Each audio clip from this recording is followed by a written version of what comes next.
Assalamualaikum warahmatullahi wabarakatuh. Perkenalkan, nama saya Dea Safira Sihombing. Di sini saya akan mempresentasikan tentang fraud, konflik, kepentingan, dan budaya organisasi untuk tugas UAS mata kuliah Etika Bisnis Kontemporer oleh dosen pembina mata kuliah Profesor Dr. Farida Yulianti, Sarjana Hukum, Sarjana Ekonomi, Magister Manajemen.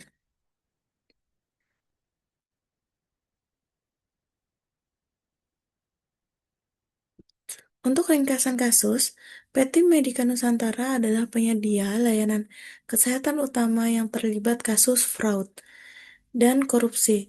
Temuan audit mengungkapkan praktik suap kepada pejabat rumah sakit dan pengaturan tender atau bid rigging. Terdapat markup harga alat kesehatan 40% serta manipulasi biaya pelatihan. Hasil audit internal disembunyikan untuk melindungi citra perusahaan.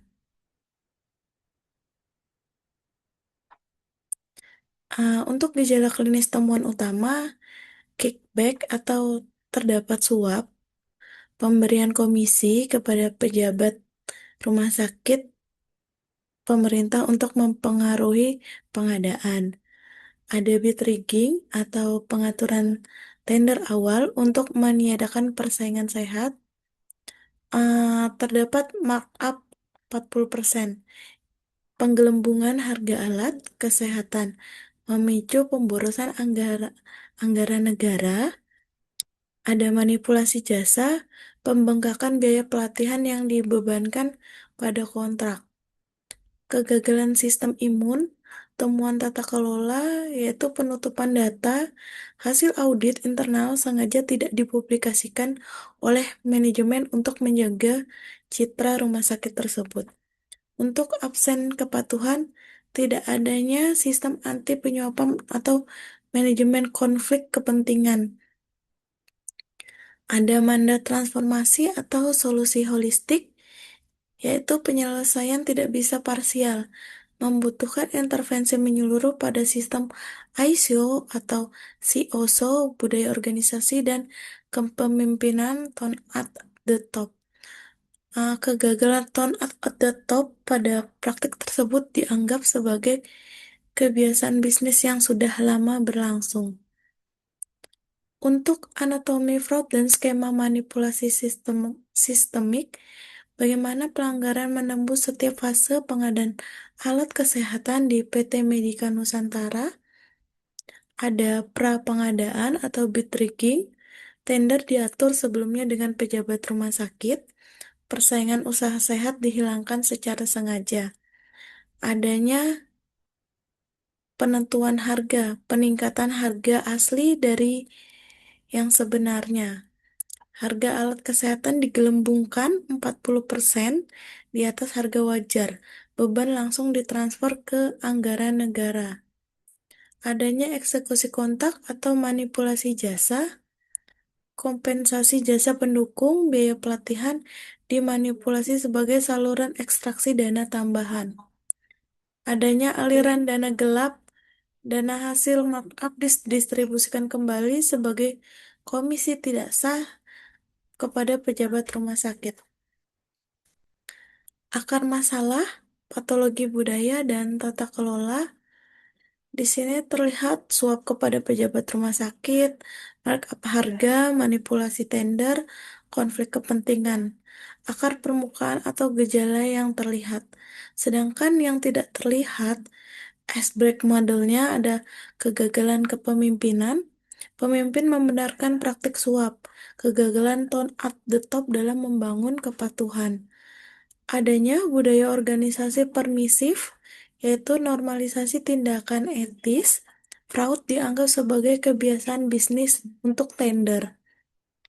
Ketiga, adanya lemahnya tata kelola GCG, pengawasan Dewan Komisaris minim, laporan audit internal disembunyikan, independen audit lumpuh. Yang keempat, absennya sistem kepatuhan.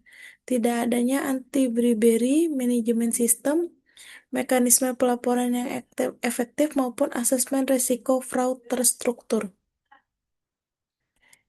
Reaksi berantai risiko, kegagalan etika memicu krisis multidimensi yang mengancam kelangsungan hidup perusahaan. Ada risiko kepatuhan, pelanggaran regulasi, pengadaan pengabaian, GCG, dan absennya manajemen konflik kepentingan. Adanya risiko hukum, ancaman tuntutan pidana korupsi, sanksi administratif, dan pencantuman dalam blacklist pengadaan pemerintah. Adanya risiko operasional, proses bisnis lumpuh akibat investigasi aparat hukum dan ketidakefisienan operasional. Adanya risiko keuangan, kewajiban pengembalian dana markup, denda regulator, dan hilangnya kontrak rumah sakit pemerintah.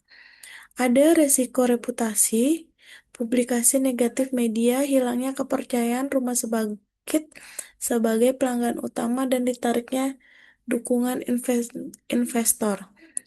Risiko strategis atau dampak final, penurunan drastis nilai perusahaan, kehilangan pangsa pasar, dan ancaman nyata terhadap going concern atau keberlangsungan usaha.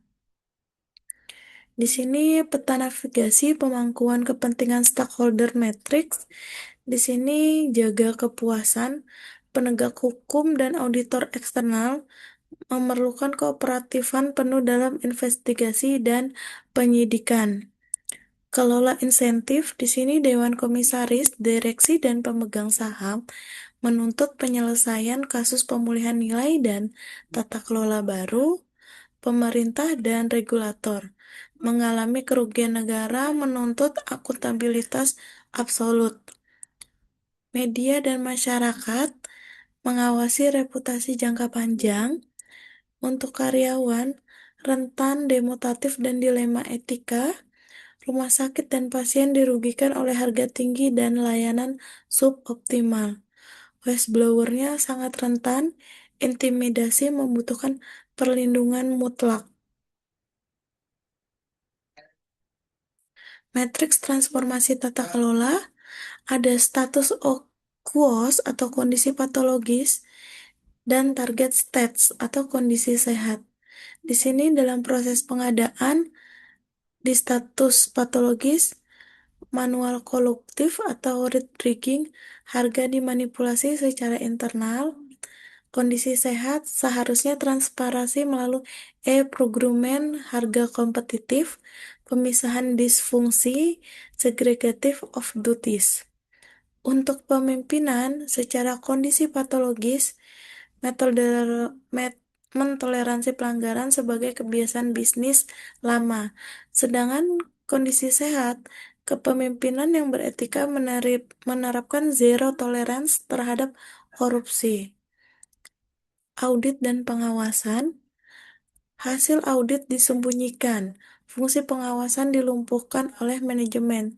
Sedangkan dalam kondisi sehat, auditnya independen berbasis resiko, pelaporan langsung ke Dewan Komisaris dan publikasi secara transparan.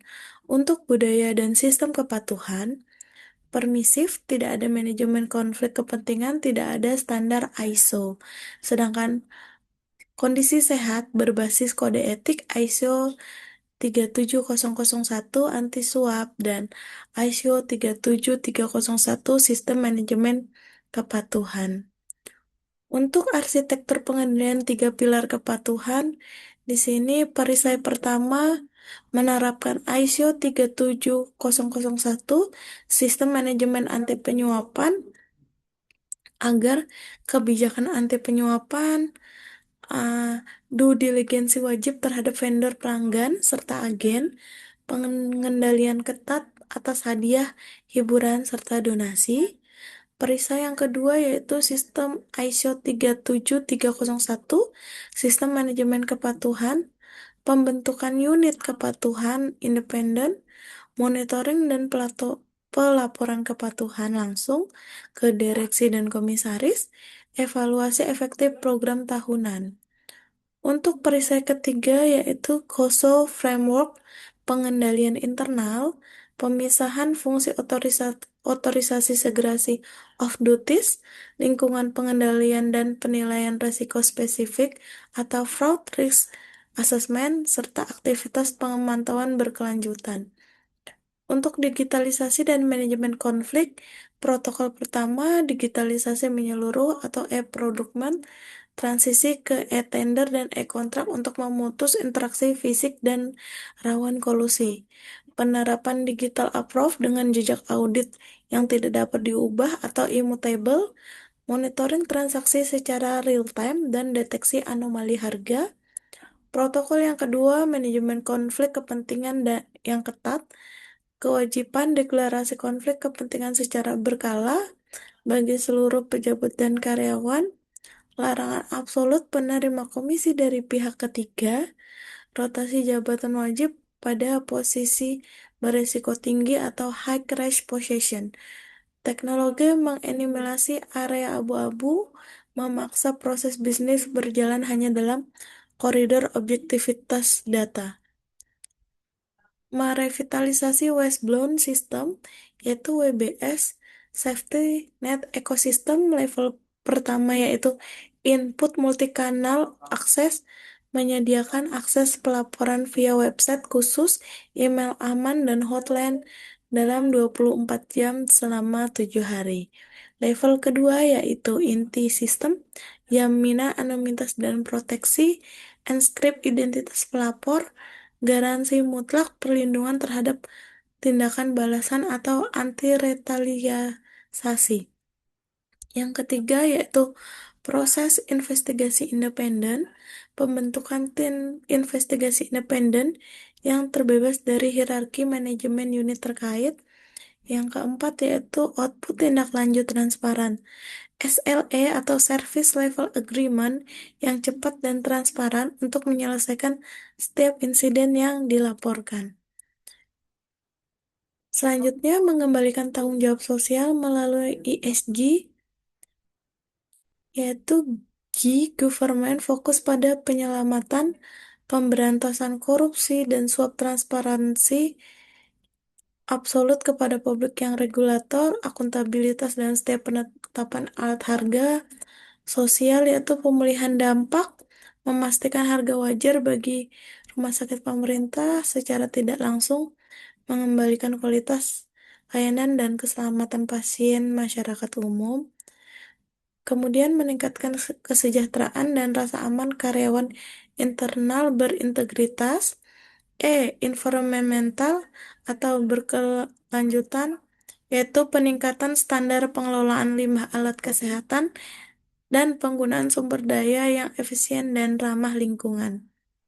Peta jalan transformasi untuk fase pertama yaitu persiapan dari 0 bulan sampai 3 bulan, implementasi awal bulan ketiga sampai bulan ke-6, fase 3 penguatan sistem bulan ke-6 sampai 12, fase keempat yaitu evaluasi dan sertifikasi, fase kelima perbaikan berkelanjutan yaitu 18 bulan sampai lebih. Di fase 0 bulan sampai 3 bulan itu adalah tindakan pembentukan tim, kepatuhan audit forensik eksternal, gap analysis, ISO. Outputnya, struktur organisasi dan rancangan kebijakan anti-suap terbentuk. Untuk di fase 2, tindakan sosialisasi kode etik, peluncuran WBS, deklarasi konflik dan kepentingan massal. Untuk fase ketiga, yaitu tindakan transisi pemenuhan procurement, eksekusi fraud risk assessment. Outputnya, pengendalian internal KOSO berkelanjutan, efektif. Untuk fase 4, tindakan survei budaya organisasi dan audit sertifikasi ISO. Untuk fase kelima, yaitu tindakan audit tahunan berkala pelaporan tata kelola berkelanjutan. Demikian presentasi dari saya. Terima kasih. Assalamualaikum warahmatullahi wabarakatuh.